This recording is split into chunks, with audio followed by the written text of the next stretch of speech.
ఆ,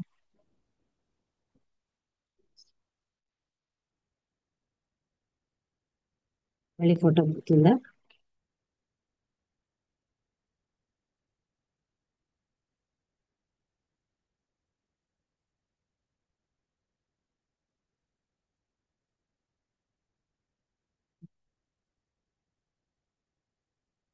అజ్ఞాన తిమిరాంధస్య జ్ఞానాంజన శలాకయ చక్షురున్మీలితం ఏన తస్మై శ్రీ గురవే నమః. సాహితీ చంద్రునికి, శ్రీరామచంద్రునికి, సాహితీ నందన విహారికి శతకోటి వందనాలు సమర్పించుకుని మనము ఈ కార్యక్రమాన్ని ప్రారంభించుకుంటున్నాము. ఈ సాహితీ నందనానికి సహృదయులందరికీ స్వాగతం, సుస్వాగతం. మరొక్క మాట ఏమిటంటే, నేను ఆహ్వానించేదాన్ని, మీరు ఆహూతులు అనే తేడా లేదు. ఇదంతా కూడా సంస్కృతాంధ్ర పరివారం. కేవలం సంస్కృత పరివారం అనకూడదు, మనము తెలుగు తెలుగు పరివారం అనాలి. ఇప్పుడు మళ్ళీ ఆంధ్రప్రదేశ్ తెలంగాణ అనే మాట కాదు, తెలుగు నేల. తెలుగు నేల, తెలుగువారు అందరూ కూడా శ్రీరామచంద్రుడు గారి పరివారమే. ఏ విధంగా అయితే భద్రాద్రి రాముని పరివారమో అదే విధంగా పుల్లెల శ్రీరామచంద్రుడి గారి పరివారం. కాబట్టి కొత్తగా ఆ, మీరేదో చుట్టాలని మిమ్మల్ని నేను ఆహ్వానించడము, నేనేదో పెద్దనని ఆ, ఆహ్వానించే అధికారం నాకే ఉంది అనేది మీరందరూ కూడా మనసులోంచి పక్కన పెట్టేసేయాలి. ఇప్పుడు ఈ స- ఈ కార్యక్రమ స్వరూపం మామూలుగా స్థూలంగా మీకు వివరించాను. కార్యక్రమం యొక్క సమగ్ర స్వరూపం గురించి మాట్లాడాలనే ఇవాళ ఈ మొదటి ఇది నేను తీసుకున్నాను. దానికి ఇంకొక కారణం కూడా ఉంది. మేఘ సందేశంలో చెప్పుకున్నట్టు ఆషాఢస్య అన్న టైపులో మనం ఆషాఢస్య ప్రథమ దివసే చివరిలో ఉన్నాము. శ్రావణంలో మనకు కొంచెం సెంటిమెంట్ తెలుగు వాళ్ళకి బాగానే ఉంటుంది. అయితే శ్రావణ మాసంలో ప్రారంభించుకుందాము అనే ఒక ఉద్దేశ్యంతో 26 దాకా నేను దీన్ని పోస్ట్ పోన్ చేశాను. 26 నాడు అది ఆల్ఫాబెటికల్ ఉన్ను అన్ని విధాల అర్హులు అన్ని ఉన్నటువంటి మన అరవిందరావు గారి ఆ, తో ఈ కార్యక్రమాన్ని ప్రారంభించాలనుకున్నాను. దానికి కారణం ఏమిటంటే అరవిందరావు గారు ఆచార్య వర్యులకి అత్యంత అత్యంత అత్యంత ప్రియమిత్రులు. నేను ఒక మాటలో చెప్పాలంటే ఎప్పుడు కూడా గురువు గారి ముందు అన్నాను ధైర్యంగా, అరవిందరావు గారి ముందు అన్నాను, మీ ముందు కూడా అంటున్నాను. ఆ ద్రోణాచార్యులకి అర్జునుని పట్ల ఎంత శిష్యపక్షపాతం, అంటే పక్షపాతం అని అనకూడదు, అనురాగము, వాత్సల్యము, అలాంటి వాత్సల్యము శ్రీరామచంద్రుడు గారికి అరవిందరావు గారి పట్ల ఉంది. ఉంది అనే నేను అంటాను. వారు ఉండింది అని నేను భూతకాలం మాట్లాడనండి. చిరంజీవుల విషయంలో మనం అలాంటి మాట్లాడకూడదు. ఇంకా అరవిందరావు గారిని గురించి ఇక్కడ ప్రస్తావించడానికి లేదు. ఆయన స్పీచ్ అప్పుడు మనం మాట్లాడుకుంటాం. ఇప్పుడు ఇంతకీ ఈ కార్యక్రమాన్ని కూర్చి నేను చిన్నగా చెప్పదలుచుకున్నది ఏమిటంటే, శ్రీరామచంద్రుడి గారి రచనల పరిచయం అనేది కార్యక్రమం. సాహితీ నందనం అని ఎందుకు పెట్టాను అంటే, సాహితీ నందనం అన్నప్పుడు వాంగ్మయం అంతా అందులోకి వచ్చేస్తుంది. మరి నందనం అని ఎందుకు పెట్టాను? సాగరం అని పెట్టొచ్చు కదా, వాంగ్మయ సాగరం కదా, సాహితీ సాగరం అని పెట్టొచ్చు కదా అంటే, నందనం అనేటప్పటికీ నందనం అంటేనే అసలు ఆ నంద శబ్దానికే నందతి అంటే ఆనందిస్తారు అని అర్థం. కాబట్టే దేవతలది నందనవనము. ఇంకొక విషయం ఏమిటంటే, శ్రీరామచంద్రుడి గారి ఇంటి పేరు నందన. నందనం అని పెట్టుకున్నారు. వారి అమ్మాయి ఇంటి పేరు నందిని అని పెట్టుకున్నారు. సో అంటే ఆ నందనమే మీకు తెలుసు, నందగోపాలుడు అదంతా మీకు తెలిసిందే. కాబట్టి అంతటా నందనం, ఆ నందనం, అభినందనం, వెల్లి విరియాలనే ఉద్దేశ్యంతో సాహితీ నందనం అని పెట్టారు. దీనికి ఇంకొక మనకు ఒక మంచి సువర్ణ అవకాశం ఏముంటుందంటే, ఒక్క ఒకే ఒక విభాగానికి మనము దానికి మాత్రమే కేంద్రీకృతమయ్యో, లేకపోతే మనం రిస్ట్రిక్ట్ అయ్యో చెప్పాల్సిన అవసరం ఉండదన్నమాట. స్వేచ్ఛగా విహరించవచ్చు. ఈ సాహితీ నందనంలో మందార, పారిజాతాది వృక్షాలు ఉంటాయి. కల్పలతలు ఉంటాయి, పరిమళించే పారిజాతాలు అన్నీ ఉంటాయి అన్నమాట. అంతేకాదు అందమైన వనమయూరాలు, మత్త కోకిలలు అన్నీ ఉంటాయి. అంటే ఏమిటి? గ్రంథాలు వేదాలు ఉంటాయి, ఉపనిషత్తులు ఉంటాయి, కావ్యాలు ఉంటాయి, నాటకాలు ఉంటాయి. అద్భుతమైనటువంటి సాహితీ ప్రక్రియలన్నీ కూడా రూపుదిద్దుకుని కుహు రావాలతో మనకు వినిపిస్తుంటాయి. అందువలన ఈ నామౌచిత్యం అనేది ఒకటి మనం చెప్పుకోవాలి కాబట్టి సాహితీ నందనం అన్నాం. అన్న తరువాత సంస్కృతంలో పెద్ద పెద్ద మాటలు చెప్తారు, కానీ నేను ఇక్కడ మన అందరూ సంస్కృతం వాళ్ళని కాకుండా తెలుగు వాళ్ళని ముందే చెప్పాను కాబట్టి అందరికీ అర్థమయ్యే భాషలో చెప్పాలి కాబట్టి సాధారణంగా ఏం చెప్తారు? ఏదన్నా ఒక కార్యక్రమాన్ని సంకల్పించినప్పుడు, చేపట్టినప్పుడు కూడా కొన్ని నియమాలు అంటే కొన్ని విషయాలు దృష్టిలో పెట్టుకోవాలి. ఇది అన్ని కార్యక్రమాలకు సంబంధించింది. ఏ కార్యక్రమం అయినా వంట కార్యక్రమం అయినా సరే, రచనా కార్యక్రమం అయినా సరే, ఉపన్యాసం అయినా సరే. ఏమిటి అంటే అందులో మనం ఏదో ఇంగ్లీష్ లో చెప్పను, నేను తెలుగులోని చెబుతా. అధికారి, విషయము, సంబంధము, ప్రయోజనము అని 4 స్తంభాలు. ఏ కార్యక్రమం తలబెట్టినా నాలుగు నాలుగు స్తంభాల ఆట తప్పదు. 4 స్తంభాలు ఉంటాయి. అధికారి అంటే అసలు మనం ఎవరిని గురించి చెప్తున్నాం? వాళ్ళు అధికారి అనేటప్పటికి మనం ఏదో ఆఫీసర్స్ ఆ దృష్టి కాదు. అసలు ఎవరి కోసం చెప్తున్నాము? ఇంగ్లీష్ లో అందుకే టార్గెటెడ్ ఆడియన్స్ ఇత్యాదులు అంటారు. అలాంటి అక్కర్లేకుండా అసలు మనము ఎవరిని ఉద్దేశించి చెబుతున్నాము, వారికి ఏ విషయాన్ని చెప్పదలుచుకుని చెబుతున్నాము, అసలు ఇంతకీ ఈ సమాజంలో, ఈ సమాజానికి, ఈ శ్రోతలకి, మనం మాట్లాడబోయే విషయానికి అసలు ఏమన్నా సంబంధ బాంధవ్యాలు ఉన్నాయా? ఏమన్నా కనెక్షన్స్ ఉన్నాయా? అదే సంబంధం. ఇంకా ప్రయోజనం. ఇప్పుడు ఇంతకీ దీనివల్ల ఏమిటి? పురాణ ప్రవచనాలు విన్నట్టుగా కాస్త మానసిక శాంతి కోసమే వినడమా? సాధారణంగా పురాణ ప్రవచనాలలో కథతో పాటు కల్పన కూడా చాలా ఉంటుంది, అధికంగా ఉంటుంది. కారణం ఏమిటంటే శ్రోతల మనసుకు హత్తుకునేందుకు చిట్టి చిట్టి పిట్ట కథలు చెప్పాల్సి వస్తుంది, చిన్న చిన్న గానాలు, హరికథలు ఇత్యాదులు. అయితే ఇక్కడ మనం వాంగ్మయానికి వెళుతున్నాం కాబట్టి అది ఏమిటి అంటే ఇందులో మనము ఏదైతే సంగీత మధు సాహిత్యం సరస్వత్యా స్తనద్వయం అని ఏదైతే చెప్పారో, మనము ఆ వాగ్దేవి యొక్క అమృత అమృతోపమైన క్షీరధారలను గ్రోలాలంటే ఒకటి సంగీత మార్గము, రెండు సాహిత్య మార్గము. సంగీత మార్గం కాదు మనది, మన ప్రస్తుత అంశం సంగీత మార్గం కాదు కాబట్టి మనది సాహితీ మార్గం.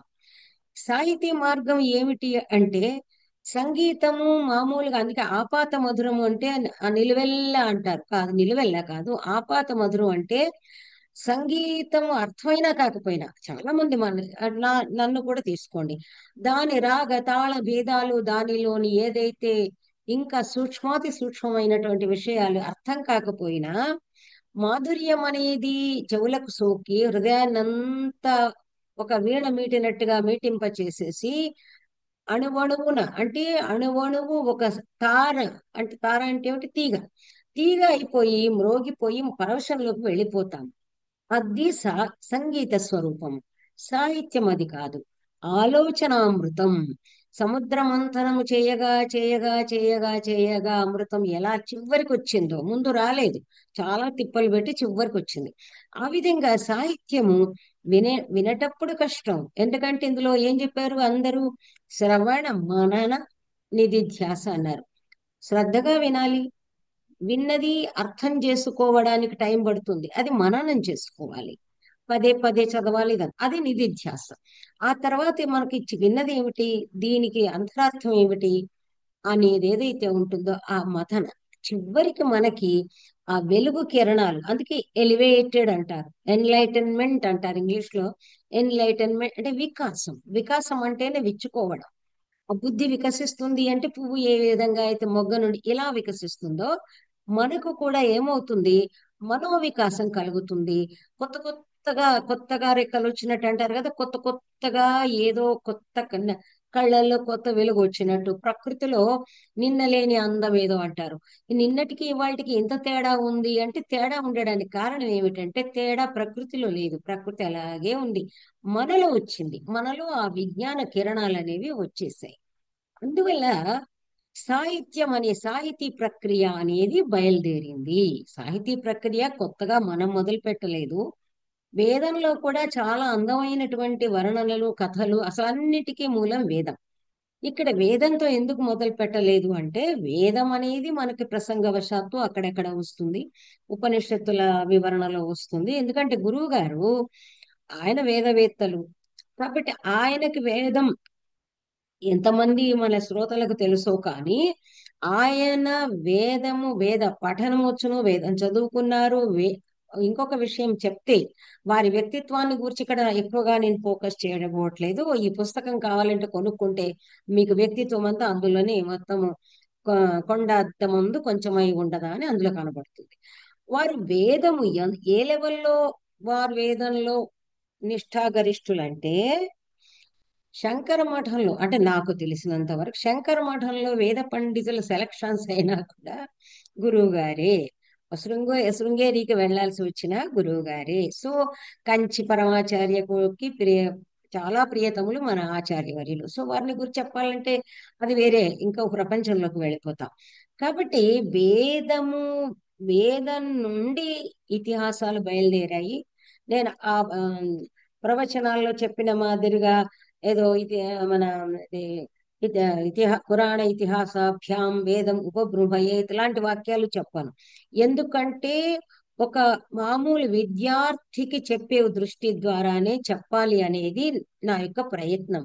ఈ యొక్క మామూలుగా 15 ఏళ్ల కుర్రవాడు విన్నా అర్థం కావాలి, పెద్దవాళ్ళు మీకు ఎలాగో అర్థం అవుతుంది. ఇక్కడ ఎవరైతే జ్ఞానవృద్ధులు వయోవృద్ధులు ఉన్నారో వాళ్ళకి ఎలాగో అర్థం అవుతుంది, వాళ్ళ కోసం శ్రమించాల్సిన అవసరం లేదు. కానీ కొత్తగా వచ్చే జనరేషన్స్ అందులోని ఇది మనం రికార్డ్ చేసేసి ఫ్యూచర్కి అందించబోతున్నాం. సాధ్యమైతే రా మన వక్తలు గనక కాస్త వాళ్ళు సమర్పిస్తే వాళ్ళ సమాచారము అది ముద్రింప కూడా చేస్తాం. అదంతా కూడా భవిష్యత్తునందో రాజా భవిష్యతి. అందువలన ఇక్కడ ఏం చేస్తున్నాము, గురువు గారు అసలు ఇక్కడ ముందుగా మీకు చెప్పాను ప్రయోజనం ఏమిటయ్యా అంటే, శ్రీరామచంద్రుడు గారేమిటి 14వ ఏట అద్భుతంగా వినాయక స్తుతితో ప్రారంభించిన కవిత్వము 64లోనే గీతాంజలి లాంటి రవీంద్రుని గీతాంజలి సంస్కృతంలోకి అనువదించి ఉత్తరప్రదేశ్ పురస్కారాన్ని అందుకున్న మహానుభావులు 64లో. మనం అందరం అప్పుడు ఎలా ఉన్నామో, ఏ స్థితిలో ఉన్నామో. అప్పుడే సుసంహత భారతం అనే నాటకం రాసి దానికి అవార్డు అందిపుచ్చుకున్న వ్యక్తి అంటే, సంస్కృతంలో సుసంహత భారతం రాసి, సంస్కృతంలో వినాయక స్తుతి రాసి, గీతాంజలి బెంగాలీలో రాసిన దాన్ని ఇంగ్లీష్ అనువాదం చదివి సంస్కృతంలోకి అనువదించిన మహానుభావులు అసలేమిటి కావ్య రచన రాకనా తెలుగు అనువాదాల వైపు మొగ్గారు అనేది అందరి మనసుల్లో చెలరేగే ప్రశ్న, చెలరేగాల్సిన ప్రశ్న, చెలరేగబోయే ప్రశ్న. ఆ ప్రశ్నకు సమాధానము ఏమిటి ఆచార్యవర్యులు చెప్పిందంటే, ఇది ప్రశ్న నేను వారి విద్యార్థిని కాబట్టి అంతేవాసిని కాబట్టి నేను వారిని అడిగాను. చాలా అందమైన పద్యాలు, ఆ పద్యాలు కూడా మన ఈ సిరీస్ లెక్చర్స్ లో ఉదాహరించబడతాయి. అది మామూలుగా మీకు ఊరికే ఒక ఒక పాదం గుర్తుంది చెప్తా మీకు. ఒక బాణుడు రాసిన దానికి మళ్ళీ దానికి వెళ్తే నాదే లెక్చర్ అయిపోతుంది. ఒక మంచి చంపకమాల, తెల్ల తెల్లవారు చుండినిది తీయని రేతిరి చంద్రబింబము అని ఆమ్, తెల్లవారుజామును వర్ణిస్తుంటారు. సో ఈ విధంగా ఆయన చంపకమాలలో ఉత్పలమాలలో రాయలేక కాదు, అది చదివాక నేను వారిని అడిగాను, మీరు ఎందుకండి హాయిగా మంచి మంచి కావ్యాలు రాయకుండా ఈ మామూలుగా ఏదైతే అలంకార శాస్త్ర గ్రంథాలు ఇవన్నీ అనువదిస్తున్నారు ఏమిటంటే ఒక మాట చెప్పారు. ఆ మాట ఇక్కడ ఈ ఉపోద్ఘాతంలో ఈ ప్రారంభంలో చెప్పకపోతే సర్వథా అది మనము ఔచిత్యం ఉండదు. ఏం చెప్పారంటే, సంస్కృత వాంగ్మయంలో ఉన్నటువంటి అమూల్యమైన విషయాలన్నింటినీ ఉత్తర భారతంలో అంటే మనం దక్షిణ భారతం పక్కన పెడితే సౌత్ సౌత్ అంటాం కదా, ఉత్తర భారతంలో హిందీ అందరికీ వచ్చు కాబట్టి చాలా మంది హిందీ పండితులు ఎప్పుడో ఏ కాలంలోనూ, నిజం చెప్పంటే మీరు ఆశ్చర్యపోతారు, సంస్కృతంలోని ఉత్తమోత్తమ గ్రంథాలని మహారాష్ట్రియన్స్ పెద్ద పెద్ద జడ్జెస్, మీరు ఒక ఈ మన అర్థశాస్త్ర కానివ్వండి, మరొకటి వేరేవి కానివ్వండి, హిస్టరీ ఆఫ్ ధర్మశాస్త్ర అండి, ఇంతింత వాల్యూమ్స్ అన్నీ కూడా మహారాష్ట్రియన్స్ అక్కడి వాళ్ళు చేశారు. మన దగ్గర హిస్టరీ ఆఫ్ ధర్మశాస్త్ర కాదు కదా, ఒక్క ధర్మశాస్త్ర కూడా ఎవరు చేయలేదు. ఆపస్తంభ ధర్మాస్త్రం ఇవన్నీ ఉన్నాయి, ఎక్కడో ఒకటో రెండో మనకు లక్ష్యం అవుతాయి. అసలు అంత వాల్యూమినస్ వర్క్స్ ఎవరు చేయలేదు.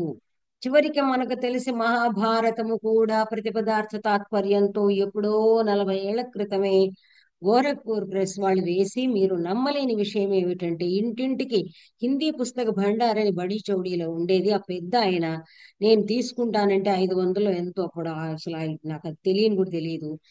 నేను తీసుకెళ్ళే అప్పుడు మన కార్లు లేవు, ఏమీ లేవు.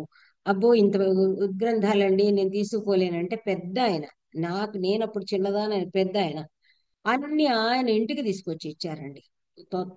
మొత్తము వ్యాస మహాభారతం.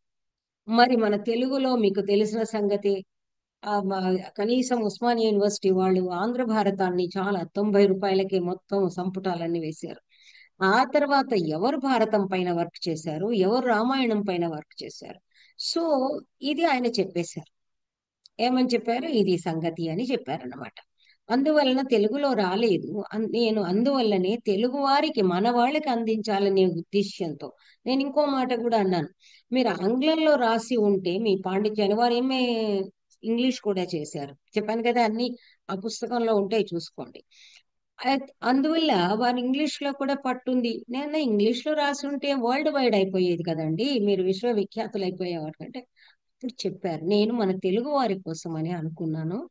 అందువల్లనే ఎంత అనుకున్నా కూడా ఆ రకంగా వారు శతాధిక గ్రంథాలు తెలుగు వారికి అందించారు. అయితే ఇక్కడ కొంచెం బాధపడాలి. బాధపడ్డప్పుడు బాధను కూడా మన కుటుంబం అని ఇందాకే చెప్పాను మీతో పంచుకోవాలి. నాకు కొంచెం తొందరగా కోపం వస్తుందని నన్ను ఎరిగిన వారికి తెలుసు కూడాను. ఏమిటంటే ఇంత చక్కగా అరటిపండు ఒలిచి కదలి పాకంలో అరటిపండు లాగా పెట్టి అందిస్తుంటే, సమయానికి తినకపోతే అరటిపళ్ళు ఏమైపోతాయి, అందకుండా పోతాయి. అదే విధంగా తెలుగులో ఏనాడో వారు వారు 88వ ఏట సా శాశ్వతంగా విశ్రమించే వరకు 70 ఏళ్ల పాటు సాగించినటువంటి ఎవరండి ఈ రోజుల్లో, నాకు ఒక్కళ్ళని చూపించండి. ఈ అవార్డులు పక్కన పెట్టండి. 70 ఏళ్ల ఆ, పాటు రచనా వ్యాసంగం గావించిన వారి వర్క్స్ పెద్ద పెద్ద సర్కిల్స్ లో ఎవరైతే వారి చుట్టూ ఉన్నారో వాళ్ళు చదివారు. మీరు ఆశ్చర్యపోయే విషయం ఏమిటంటే ఐఏఎస్ ఆఫీసర్ చదివారు, ఐపీఎస్ ఆఫీసర్ చదివారు, ఇంక పెద్ద పెద్ద వాళ్ళు బ్యాంక్ ఆఫీసర్ చదివారు. కానీ మన మన తెలుగువారు రామాయణం, ఇంటింట రామాయణం, రామాయణం ఒక్కటి మాత్రం, అది కూడా చిన్నపిల్లలు కాదు, అది కూడా ప్రౌఢులే చదివారు.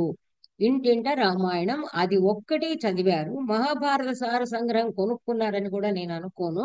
అది ఎంతమంది చదివారు అంటే ఒక సర్వే చేసుకోవాలి మనం.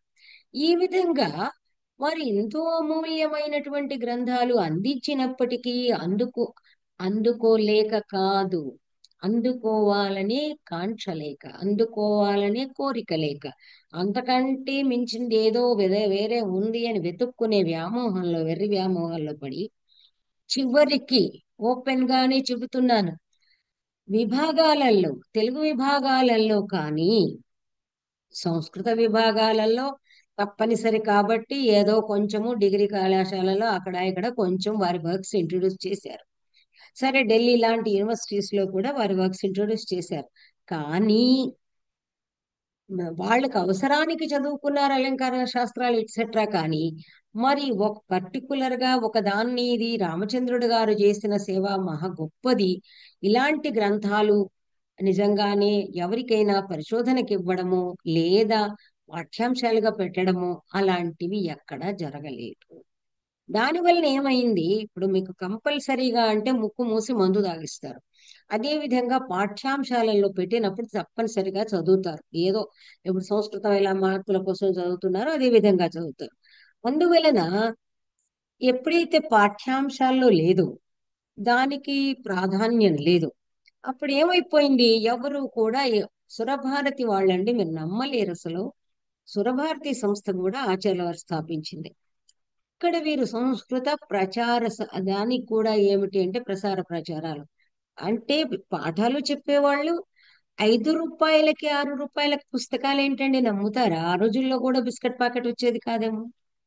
అలాగా వీరు కష్టపడి అల్లాడి కుప్పస్వామి గారండి, మహనీయులు, చీఫ్ జస్టిస్ ఆఫ్ మన ఆంధ్రప్రదేశ్ హైకోర్టు జస్టిస్ అల్లాడి కుప్పస్వామి గారు ప్రెసిడెంట్, మా గురువర్యులేమో సెక్రటరీ ఉండి వారి అనుమతితో అంత విరాళాలండి. అప్పుడు ఇవ్వడానికి గురువు గారు వీళ్ళ జీతాలు కూడా లక్షల్లో లేవు ఇప్పటిలాగా. ఆ ఉన్నదానితోనే ఆ పుస్తకాలు వేసి ప్రచురించి మళ్ళీ దాంతో వస్తే దాంతో వేసి అలా అలంకార గ్రంథాలన్నీ సురభారతి సంస్థలో సరస్వతి దేవిని అలంకరించి ఉన్నాయి. కానీ అస్మదీయులు ఎవరైతే ఉన్నారో వాటి జోలికి పోకుండా చాలా దూరంగా అసలు వీళ్ళు మడి కట్టుకు కూర్చున్నారు. పుస్తకాలకు మడి లేదులేండి, ఎవరన్నా ముట్టుకోవచ్చు. కానీ మన వాళ్ళు ఎవరైతే ఉన్నారో, మన అధ్యేతలు, మన ఆధునికులు, వీళ్ళందరూ కూడా చాలా చక్కగా దిట్టమైన ప- పట్టు వస్త్రాన్ని ధరించి మడిగట్టుకుని, అంటే ఏదో ఎయిర్ కూడా, గాలి కూడా జొరబడకుండా ఉంది.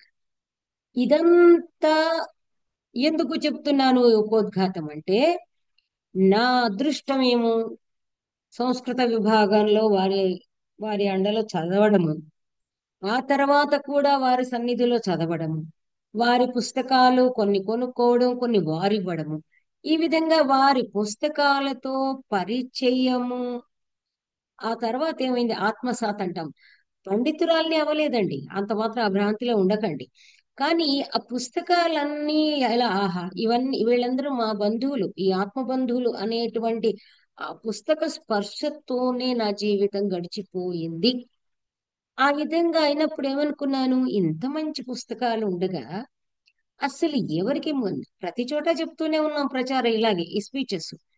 ఇలా ఎన్నాళ్ళు చెప్పినా వీళ్ళకి దాని అర్థం కావట్లేదు, దాని స్వారస్యం తెలియడం లేదు అని ఇటీవలే ఒక 2 నెలలు 3 నెలలుగా ఈ పుస్తకం ఒకటి వచ్చింది, నా జీవితాశయం వచ్చిన తర్వాత అప్పుడు అనుకున్నాను, వీళ్ళ తప్పు కాదబ్బా, శ్రోతలేదు తప్పు కాదు, అసలు దీనిలో ఉన్న అమృతాన్ని అందించాలి. కొంచెం కొంచెంగా మార్కెటింగ్ చేస్తారు కదా, శాంపుల్ పీస్, ఒక్కొక్క చుక్క, ఒక్కొక్క గుటక. ఆ టీ కూడా అలాగే ఇచ్చారట అప్పుడు ఆ కాలంలో, అది ఇప్పుడు అందరూ రోజు 10 సార్లు తాగుతుంది.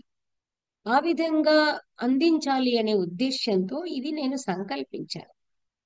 సంకల్పించి కూడా దానికి ఇప్పుడు నేను మాట్లాడే దానిలో ఏ విషయాలు కూడా చెప్పబోతున్నానంటే, వక్తలు శ్రోతలు ఇద్దరికి సంబంధించి. నేను వక్త్రినే, నాకు చెప్పే మహానుభావులు పైన ఉన్నారు కాబట్టి ఏమిటి మనం చేయాల్సిన పని అంటే, పుస్తకాలు ఉన్నాయి. ఒకటి ఏంటంటే, మొదటగా మనం ఆలోచించాల్సింది, రామాయణం ఎందుకు రాశారు, భారతం ఎందుకు తెలుగులోకి ఎందుకు తీసుకొచ్చారు, మహాభారతం సాధ్యం కాదని చిన్నగా ఎందుకు తీసుకొచ్చారు, ఒక నాట్య శాస్త్రం 1000 పేజీల్లో వారి 87వ ఏట ఎందుకు తీసుకొచ్చారు, మహాభారత సార సంగ్రహం అలాగే తీసుకొచ్చారు. హిందూ అసలు మతం పట్ల మత వైషమ్యం లేని మహానుభావులు అద్వైత వేదాంతి హిందూ మతం అనే పుస్తకం ఎందుకు తీసుకొచ్చారు. ఇలా చూసినప్పుడు, ఇలా మనం గనక పరిశీలిస్తే సమాజంలో వారు ఇప్పుడు 64 అని చెప్పాను, 64లో వారిది ఏదైతే ఈ రచనా ప్రక్రియ సాగిందో, సమాజాన్ని పరిశీలిస్తూ చూడండి ఎన్ని ఎన్ని ఏళ్ళయిందో మనకు తెలిసిపోతుంది కదా. ఆ షష్టి పూర్తి అయిపోయింది చూడండి, ఆ రచన కాలానికి షష్టి పూర్తి అయిపోయింది. సో మనం ఈచ్ డే సెలబ్రేట్ చేసుకోవాలి. ఆ విధంగా ఏ ఏ పుస్తకం ఎందుకు రాయాల్సి వచ్చింది, ఎందుకు రాశారు, అందులో ఉన్న వైశిష్ట్యం ఏమిటి అనే విషయాన్ని ఇది ప్రాతిపదికగా చేసుకునే మాట్లాడాలని, ఇది ఎవరైనా ఒకవేళ భవిష్యత్ వక్తలు వింటే వాళ్ళు కూడా నా విన్నపాన్ని అర్థం చేసుకుంటారని ఆశిస్తూ, చాలా మందికి మేం మాట్లాడతాం అని ఉంది. కానీ మాట్లాడేటప్పుడు ఆ పుస్తకాన్ని కవర్ చేయడం కాదు, A to Z అన్ని పేజీలు చదివి ఈ పేజీలో ఇది ఉంది, ఈ పేజీలు అవసరం లేదు. అది మాకు అవసరం, అది సమాజానికి అవసరం లేదు. మీరు దాని టేస్ట్ చూపిస్తే, అందులో ఉన్నటువంటి అమూల్యమైనటువంటి ఆ వస్తు సామగ్రిని చూపిస్తే వాళ్ళే తీసుకుంటారు, వాళ్ళే కొనుక్కుంటారు, వాళ్ళే చదువుకుంటారు. పాఠం చెప్పినట్టుగా చెబితే ఎవరుస్తారు. ఇప్పుడు నేను ఈ లెక్చర్ సిరీస్ 1 వీక్, వారానికి ఒకసారి ఎందుకు పెట్టాను, పున్నమ అనేది నెలకు ఒకసారే వస్తుంది. ఎప్పుడెప్పుడు శుక్లపక్షం వస్తుందా అని చూస్తారు. ఆ వెయిటింగ్ ఉండాలి. వెయిటింగ్ లేని దానిలో మీకు అసలు సబర్ కా ఫల్ మీఠా హోతా హై అని చెప్పారు కదండి. ఆ వెయిటింగ్ అనేది లేకపోతే, విరహం లేకపోతే సంయోగంలో ఆనందం ఉండదు. అందువల్ల ఈ నిరీక్షణ అనేది ఉండాల్సిందే. అందుకే వారంలో ఒక్కరోజు శనివారం. ఒకవేళ అనుకోకుండా శనివారాలు ఏదైనా పండగ గాని మరొకటి గాని వస్తే ఫాలోయింగ్ ఆదివారం పెట్టుకుంటాం. ఇదంతా కూడా మన మన ఆ ఏదైతే ఉంటుందో పరస్పర అంగీకారాలతోటి జరిగే వ్యవహారం. కాబట్టి ఇక్కడ చేయాల్సింది ఏమిటి? ఇప్పుడు రామాయణంలో వారు రాశారు. రాసినప్పుడు ఎంత ప్రాసంగికత్వం అంటాం కదా మనం. అంటే ఈ రిలవెన్స్ అంటారు. రిలవెన్స్ అసలు రామాయణము ఆమ్, ఎప్పుడో త్రేతాయుగంలోది మనకు ఇప్పుడు పనికొస్తుందా? అందులో ఉన్నటువంటి రాజకీయ పరమైన విషయం చాలా మందికి అసలు తెలియదు. ఎంతసేపు ఏదో ఒక వేదాంత పరంగానో ఒక ఆధ్యాత్మిక పరంగానో చదువుతారు. కానీ ఈ పొలిటికల్ ఈ సో కాల్డ్ పొలిటికల్ లీడర్స్ అందరికీ కూడా బత్తెం పట్టుకొని కూర్చోబెట్టి రామాయణంలోని రాజనీతి సూత్రాలు గనక చెబితే, మహాభారతంలోని రాజనీతి సూత్రాలు గనక చెబితే అప్పుడు సగం మంది సంస్కరించబడతారు అనేది నా ఉద్దేశ్యం. కాబట్టి రామాయణం మాట్లాడేవాళ్ళు అక్కడ ఉన్న నాగరికత ఎలాంటిది, అక్కడ ఉన్న వీళ్ళ సోకాల్డ్ సంక్షేమ పథకాలను ఏదైతే అంటున్నారో అసలు అక్కడ సంక్షేమ పథకాలు అవసరమయ్యాయా? అందరూ సుఖంగా ఉంటే మనం ఇచ్చే సంక్షేమ పథకాలు ఏమిటి? ఈ భిక్షాటనం దీనికి? ప్రజలు అందరూ సుఖంగా ఉన్నారా లేదా? కౌటిల్యుడు అంటాడు, ప్రజా సుఖే సుఖం రాజ్ఞ ప్రజానాం చ హితేహితం నా ఆత్మప్రియం హితం రాజ్ఞ ప్రజానాం తు ప్రియం హితం అంటాడు. ఈ ప్రజా సుఖే సుఖం రాజ్ఞ మీరు ఎక్కడైనా చూసుండొచ్చు. అంతటా మన దీనిలాగా పెడతారనమాట, స్లోగన్స్ లాగా పెడతారు. సో అంటే ఏమిటి? అసలు రాజు అనేవాడు ఇప్పుడు మీరన్న డెమోక్రసీకిను ఆ మన ఏదే మోనార్కీకి తేడా లేదండి. ఇప్పుడు ప్రజా ప్రతినిధి అవుతాడు, అప్పుడు ప్రజా ప్రతినిధి. వేషభూషలు ఇప్పటికీ ఉన్నాయి, అప్పటికీ ఉన్నాయి. ఇప్పుడు కోట్లలో లక్షల్లో విలువ చేసే కోట్లు వేసుకుంటారు. ఇప్పుడు వేరే టైప్ ఎంబ్రాయిడరీ వేసుకున్నారు. ఇప్పుడు రథాల్లో తిరిగారు, ఇప్పుడు హెలికాప్టర్లలోనూ స్పెషల్ చార్టర్ ఫ్లైట్. నాకు అవన్నీ డీటెయిల్స్ తెలియవు. కాబట్టి ఇప్పుడు ఏమిటి తెలుసుకోవాల్సిందంటే అసలు నా కుండలి నా స్రగ్వి అని శ్లోకాలు వస్తాయి. రామాయణ కాలంలో కుండలాలు లేని వాళ్ళు లేడట. ఆ రోజుల్లో మగవాళ్ళు కూడా పెట్టుకునేవాళ్ళు. అసలు పూలహారాలు వేసుకొని వాళ్ళు లేరు. మంచి మేడల్లో ఈ సెంట్లు వగైరా కాదు, అచ్చమైన పూలదండలు వేసుకుని వచ్చేవాళ్ళు. సో ఈ విధంగా రామాయణం మళ్ళీ ఇప్పుడు నేను చెప్పిన దాన్ని బట్టి ఒకసారి తిరగేసుకుంటే నాగరికులు ఎంత సుఖంగా ఉన్నారు, రాజ్యం ఎంత సుభిక్షంగా ఉంది, రాజనీతి ఎంత సమర్థులైన మంత్రులు 8 మంత్రుల పేర్లు చెప్తాడు. ఎంతమంది మంత్రులు ఉన్నారు, తర్వాత రాజనీతిని గురించి భరతుడితో ఎలా ప్రసంగించాడు, ఇవన్నీ ఉన్నాయి. ఇవన్నీ కూడా తీసుకుని సమాజంలో రామాయణం అంటే రామాయణంలో ఎందుకు రాముడిలాగా ప్రవర్తించాలి. ఇప్పుడు మనం చూడండి, ఎందుకు శ్రీరామచంద్రుడిలాగా ప్రవర్తించాలి అని అనుకుంటున్నామంటే ప్రవర్తించలేదు. చాలా మంది మా ఫ్రెండ్స్ అడిగారు, నేను కూడా అలా ఎందుచేతనంటే కణశశ్చైవ విద్యాం విత్తం చ సాధయేత్ అని చెప్పి వారు ఏనాడు కూడా రిలాక్స్ అయిందిలే. ఎంతసేపు మీటింగులు, రచనలు, ఆ విలాసాలకు జోలికి పోలేదు. అమెరికా ఆఫర్ వచ్చినా వెళ్ళలేదు. రాసుకోవడం రాసుకోవడం రాసుకోవడం, రోజుకు ఎన్ని పేజీలు ఎక్కువ రాస్తే అంత ప్రశాంతంగా నిద్రపోయేవారు ఆయన. అంటే ఏమిటి? ఆ విధంగా విత్తం సంపాదించలేదు, కానీ వచ్చింది. సరస్వతీదేవిని నమ్ముకుంటే లక్ష్మీదేవి తనంతట తానే గలగల నడిచొస్తుంది.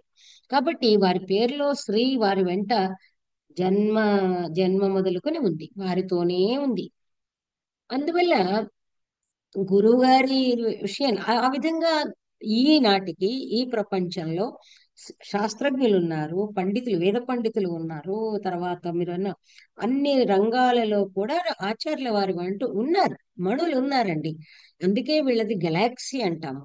సో ఈ వాంగ్మయ సాగరంలో, ఈ శాస్త్ర మండలంలో అందరూ ఉన్నారు. చాలా అద్భుతమైన సప్తర్షులను మించినటువంటి ఋష్య మండలం ఉంది.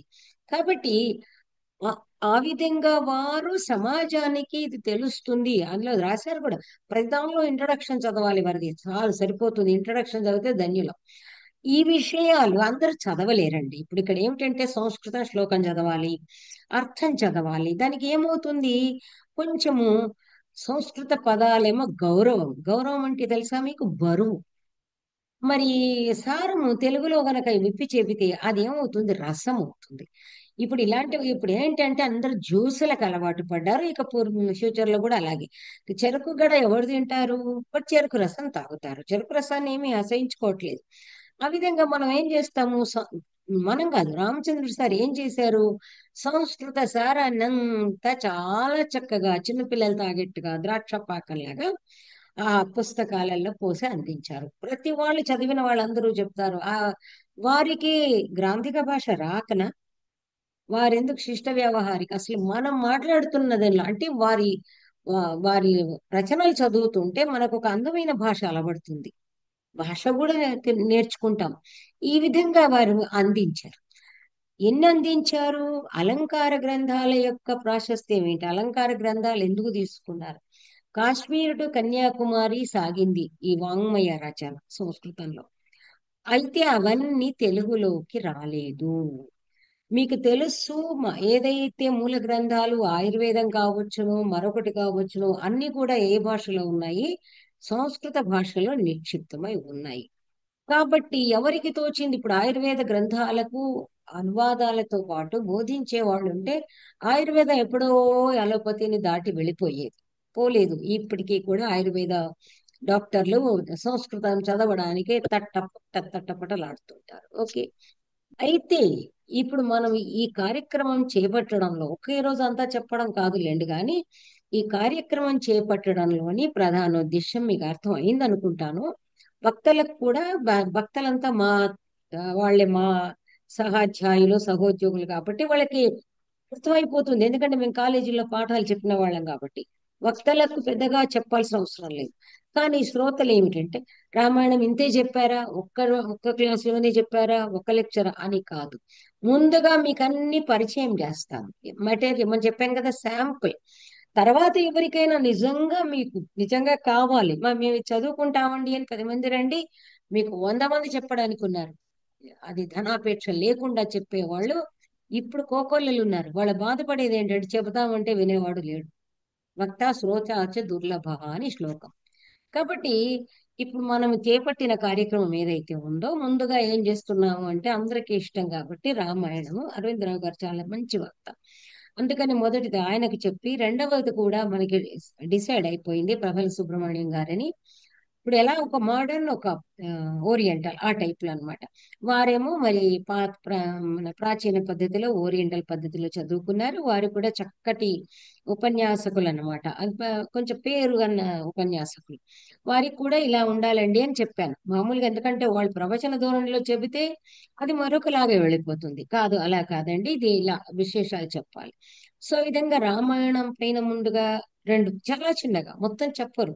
రామాయణం పైన ఇంకా రెండు మూడు ఇంకా ఉన్నాయి. రామాయణం పైనే రామచంద్రుడు గారు ఆ రామాయణంలోని అలంకారాలను గూర్చి ఒకసారి వారికి తృప్తి కాలేదు. రామాయణం అన్ని 10 సంపుటాలు రాసిన తృప్తి చెందకుండా రామాయణంలోని ఉపమాలంకార సౌందర్యం అని మరొక 200 పేజీల గ్రంథాన్ని రాశారు. అది ఇంకొక వక్త్రి ఎవరైనా ఒక ఉపన్యాసకురాలికి అప్పు చెప్పేసి ఉపమాలంకార సౌందర్యం, అసలు అలంకారం అంటే ఏమిటి అనేది, భాషా సౌందర్యం, అలంకారం అనేది అందంగా మాట్లాడండి రా బాబు అని చెప్పడం. ప్రతి ఒక్కటి నేనే చెబుతూ పోతే ఇంకా లాభం లేదు కాబట్టి ఆ విధంగా. అదే కాకుండా రామాయణంలో పాత్ర యొక్క మనస్తత్వ చిత్రణ అంటే సైకలాజికల్ ఎనాలిసిస్, సైకో ఎనాలిసిస్ అనే శాస్త్రీయమైన విషయాన్ని గురువు గారు మంచి మంచి పేర్లు పెడతారండి బాబు, టైటిల్స్. అదేమిటి? ఇక్కడ రామాయణంలో మనోభావ లహరి విలాసాలు, మనోభావాలనే తరంగాల వయ్యారాలు, విలాసాలు, మెరుపులు అనే పుస్తకం రాశారు. అది కూడా మీకు దానిలోని ఆ సైకలాజికల్ ఆస్పెక్ట్ ఏదో అది కూడా మీకు అందించబడుతుంది. సో ఈ విధంగా రామచంద్రుడి గారి వర్క్స్ లో అన్ని కూడా చిన్నవి పెద్దవి అన్నిట్లో ఒక సందేశం అనేది ఉంది. ప్రతిదానికి అవార్డ్స్ వచ్చాయి. అంటే ఏమిటి? దీనికి ఇంకొకటి ఏమిటి మీరు తెలుసుకోవాల్సింది? రామచంద్రుడి గారి రచనల పైన ఫోకస్ చేస్తున్నాం అనుకుంటున్నారు, అక్కడ కూడా పొరపడుతున్నారు.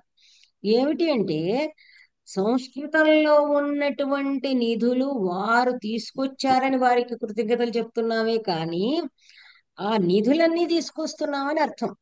వారు ఏదైతే నిధుల కీస్ మనకి ఇచ్చారో ఆ తాళాలతో ఓపెన్ చేసేసి వాళ్ళకి అందించాలనేది ప్రయత్నం అన్నమాట. కాబట్టి ఇందులో ఇంత ఉందా అని తెలుసుకుంటారు. ఎప్పుడైతే ఇందులో ఇంత స్వారస్యం ఉంది అని తెలుసుకుంటారో వాళ్ళు ఇంకా దాన్ని గూర్చి విశ్లేషించే, తరచి చూసి తరచి ఆలోచించే ప్రయత్నం చేస్తారు. కాబట్టి ఈ లెక్చర్ సిరీస్ ఏవైతే ఉన్నాయో అవి కేవలం రామచంద్రుడి గారి కీర్తి చంద్రికలేదో వ్యాపింపజేయడానికి అంటే ఆ చందమామ సూర్యుడికేమో దివిటి పట్టినట్టు, ఆ చంద్రుడికేమో మనం వెన్నెల మెరుగులు దిద్దినట్టు మనలాంటి వాళ్ళం మేకప్ కొట్టుకోవాలి కానీ చందమామకి ఏం మేకప్ కొడతారు చెప్పండి. కాబట్టి అదే ఆయన వాంగ్మయాకాశంలోని చంద్రుడు. చాలా ప్రఖ్యాత కవి గోపి గారు అన్నారు. ఆయన శ్రీరామచంద్రుడు, మా రామచంద్రుడు, ఆరామచంద్రుడు అన్నారు. ఆరామం అంటే ఉద్యానం, ఉద్యాన చంద్రుడు. అందువల్ల వారికి కొత్తగా మనం చేసేది ఏ వింజామరలు వేసక్కర్లేదు. వారికి గవర్నమెంట్ ఇవ్వడమే కాదు, వారికి అపారమైనటువంటి ఈ అభిమాన గణం ఉందే, అదే పెద్ద అవార్డు వారికి. మాలాంటి ఏదో చిన్న చిన్న శిష్య పరమాణువులు ఉన్నారే, మేము ఉన్నాం, మేమే వారికి వాటిని గురించి మేము ప్రతినిత్యం తలుచుకుంటాం. సో ఈ విధంగా ఈ ఏదైతే ఈ గ్రంథ పరిచయ పరంపర అనేది ఉందో తద్వారా మీకు అది అందరికీ రిస్ట్రిక్ట్ చేయడం లేదు. అది 100 శత వ్యాఖ్యానమాల అవుతుందా, అప్పుడు శతపత్ర నీరాజనం అంటాము. సాహితీ నందనం, సాహితీ చంద్రునికి శతపత్ర నీరాజనం. అది ముగింపు అనేది ఎప్పుడు ఉంటుందో తెలియదు. ఇది కేవలం ఆరంభం మాత్రమే. ఇంత మాత్రము నేను మీతో పంచుకుని ఇప్పుడు ఎందుకంటే ఇది మొదటి రోజు, తర్వాత ఓన్లీ అంటే మామూలుగా ముందు నేను ఇంతసేపు మాట్లాడను. ముందు నేను గాని మరొకరు గాని 2 minutes వక్తను గురించి విషయాన్ని గురించి ప్రస్తావిస్తారు. నేను అది కూడా రిస్ట్రిక్ట్ చేస్తాను, బికాజ్ వక్తకు సమయం ఇవ్వాలి. ఆ తర్వాత ఒక 10 నిమిషాలు మన చర్చకు అనేది ఉంటుందన్నమాట. కాబట్టి అప్పుడు ఏం చేస్తాము, ఎవరికైనా ఏమైనా డౌట్స్ కానీ మామూలుగా వారి వారి అభిప్రాయాలు కూడా చెప్పుకోవడానికి ఆస్కారం ఉంటుంది. కాబట్టి మనము అది కూడా చేసుకోవచ్చు. కాబట్టి ఇప్పుడు ఆ, మనం మాట్లాడుకోవచ్చు, ప్రాబ్లం లేదు. So it is mic is over to you అన్నమాట. కాబట్టి అది చూసుకుంటే ఇంకా ప్రాబ్లం లేదు. సో నేను